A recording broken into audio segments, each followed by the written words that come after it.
Hello everyone, have a nice day. Let's eat guys. Ang aming ulam ay inihaw na bangus. So ayan, dahil nag-request ang aming ate, gusto niya daw inihaw na bangus. Kaya nagpunta kami ni Mr. ng maaga sa palengke. Bumili na rin kami guys ng pipino para yan gawin kong salad partner dyan. Dahil nung nakaraan guys, nag-ihaw ako ng yellowfin na tuna. Insaladang talbos ng kamote naman ang partner ko. So ngayon, ayan naman pipino na isipan namin.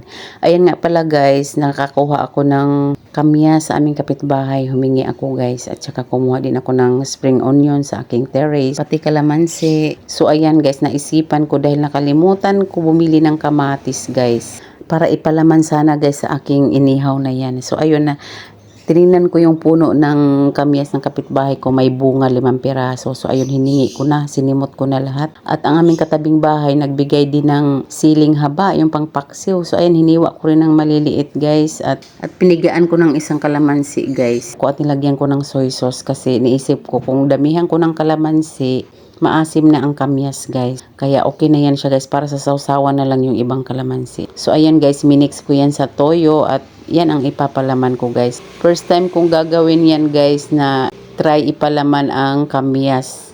Dahil wala no choice, wala akong pampalaman sa aking inihaw guys, 'di ba? Masarap talaga kung may palaman siya. So ayan guys, malalaman natin kung anong lasa nito kasi na-imagine ko nga sa paksiw guys, masarap ang kamyas. Kaya yan na lang muna ang substitute natin guys sa kamatis at sibuyas dahil wala talaga hindi ako nakabili ng kamatis at meron naman akong sibuyas diyan guys. Sinave ko na lang para sa ibang lulutuin ko guys. So ayan guys, ibalot ko na siya sa aking aluminum foil kasi meron din naman akong aluminum foil. O diba guys, lahat ng aking palaman dyan ay dito lang pala sa aking paligid nakikita. Kainaman talaga guys at may mga sarili tayong mga tanim-tanim kahit papaano. Sabi nga ng kapitbahay ko mabuti na nga lang no at meron tayong mga tanim-tanim sa paligid na makukuha pag kailangan, kagaya ng malunggay, alokbati. So ayun guys, dito na nga pala ako sa terrace, dito na ako nag-ihaw guys kasi nakita ko pala yung aming ihawan, marami pa siyang uling. Sayang naman para maubos ba. Sabi nga ni Mister, sa oven daw ako mag-ihaw kaso sayang tong mga uling na to. Kaya ubusin ko na at makatipid din naman sa kuryente paminsan-minsan. Kasi minsan guys, sa oven talaga ako nag-iihaw din at minsan sa air fryer, ganun, niluluto ang mga ulam. So ayan, ubusin ko muna tong uling guys dahil sayang naman 'di ba kung hindi na magamit. Tsaka maganda dito mag-ihaw guys, maaliwalas siya. So ayun guys, maluluto ng aking inihaw, ready to serve na. Ayun guys, tikiman time. In fairness guys, ang sarap pala ng kamyas ipalaman sa